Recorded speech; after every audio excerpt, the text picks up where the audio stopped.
Hey guys, what's going on? It's your boy Obscure here, and we're going to do a little walkthrough of his song today. But before we do, I'm going to let you guys hear it so that you know what you're getting yourself into. So, enjoy!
Watch me turn up, roll up, yeah, you know I burn up, burn up.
Watch me turn up, roll up, yeah, you know I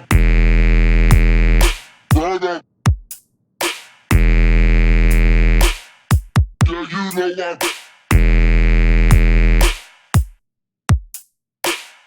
yeah, you know I burn up, burn up.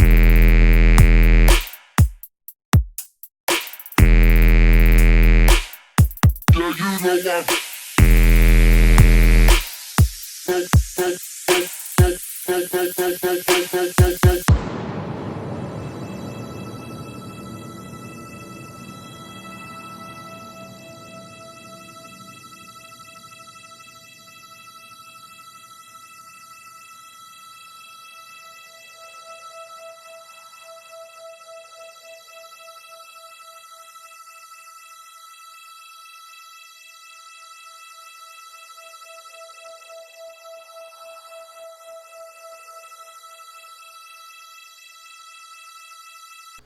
Alright guys, that was the song. I hope you liked it. If you're still here, I guess you liked it. So, here we go. Let's get right into it.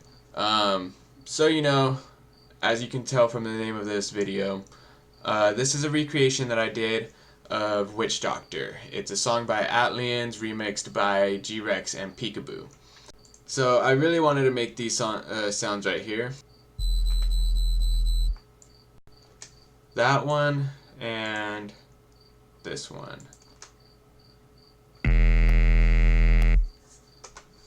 Now don't mind the popping that you hear. It's my CPU yelling at me saying stop screen recording, but I'm doing it anyways for you guys. So I'll show you the plugins.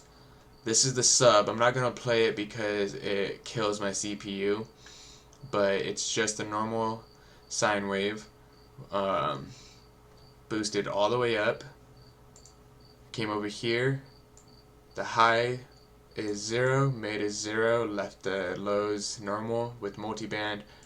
Gain turned up to 21.7.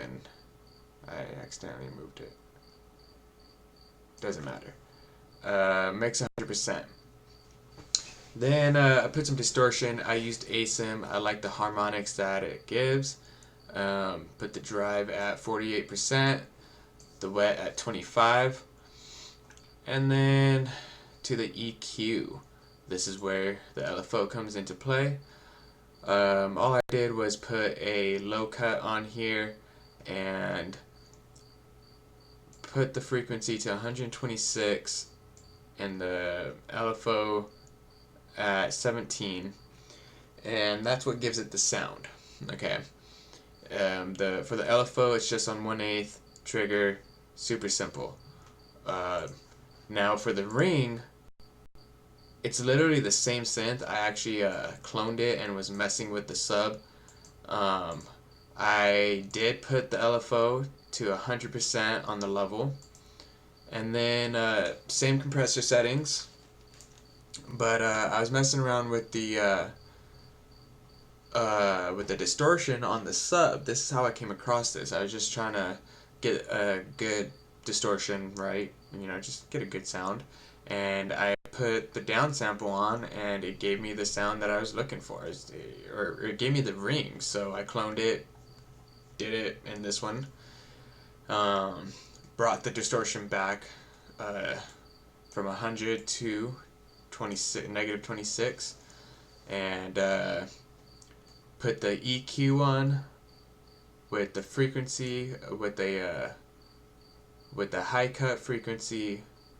I'm sorry, with the high cut with the frequency put at 4075 hertz, the Q at 56%, and the gain at 0. Left this side regular, and that's what gives it the sound. I mean, it's super simple. All I did to them was just sent them out to audio to save my CPU. And then this guy right here.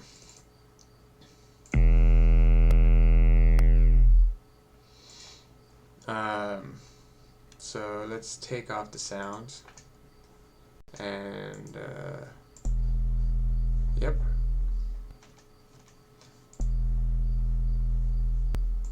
That's what it sounds like. Super simple, right?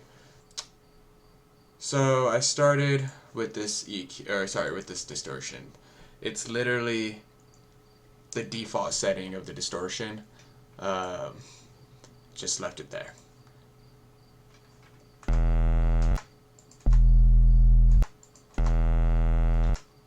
See? Nice and easy. Next I put this EQ on. And this is what I'm talking about, the EQ, using a type of filter, like a notch filter right here, but then also taking out this mid section because I don't want it, and just cutting the low section right here, and also the highs up here, and that gives you, you can see where that sound's coming from. Now I wanted to boost that, so I put this wave shaper on. And it did boost the sound, but it kind of lost that peak, so I wanted another one. Just the regular peak, that's all.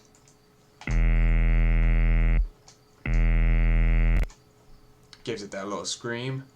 And then this Maximus, I don't remember what setting I put it on, but just to beef it up. I think it's one of the master settings. I just kind of ran through them and determined which one sounded best for it. So that's that. That's how I made those sounds.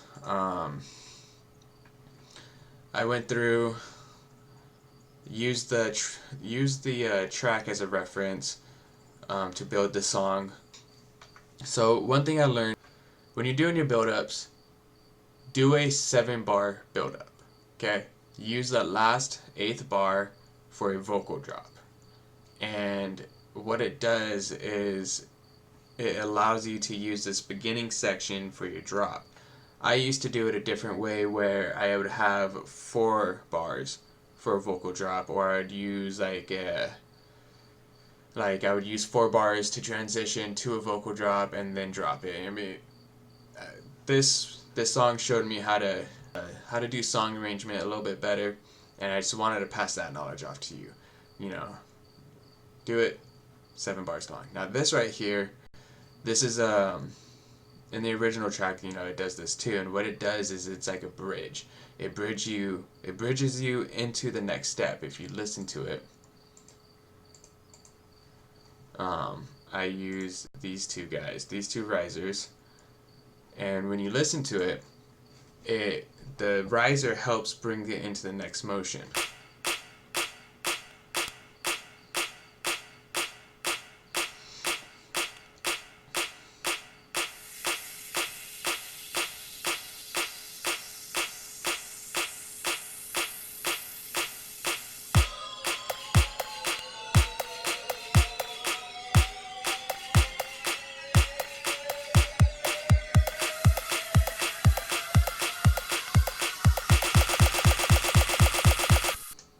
So as you can see, that is a bridge to help move you to the next section, which is your build up to your drop.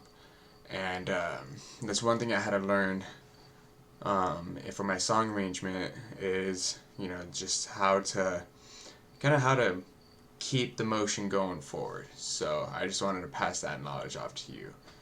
So my sub right here is the same sub as this. I just took the LFO off.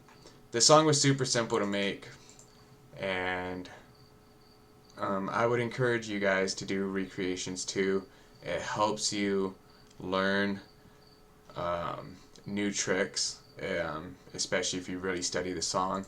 This one is a trick I like to do myself. I love doing panning automations and throwing sounds around, like with this one.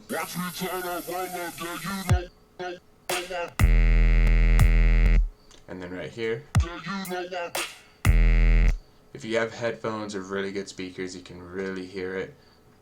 If you're listening on a phone, you can't really tell what's going on. But yeah, panning automations, throwing the sounds from left to right, it's really fun, especially vocals like that.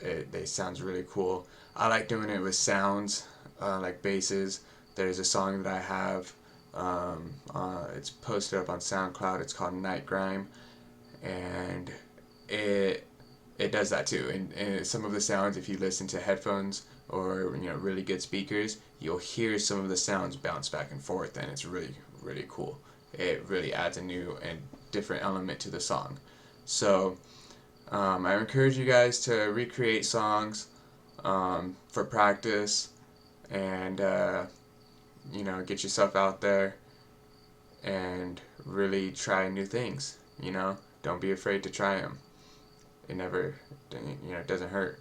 So, alright guys, this has been a tip video with Obscure. I hope you guys enjoyed, and until next time, take it easy.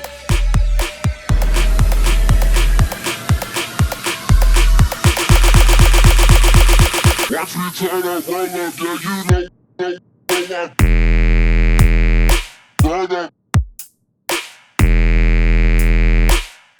Yeah, you know what?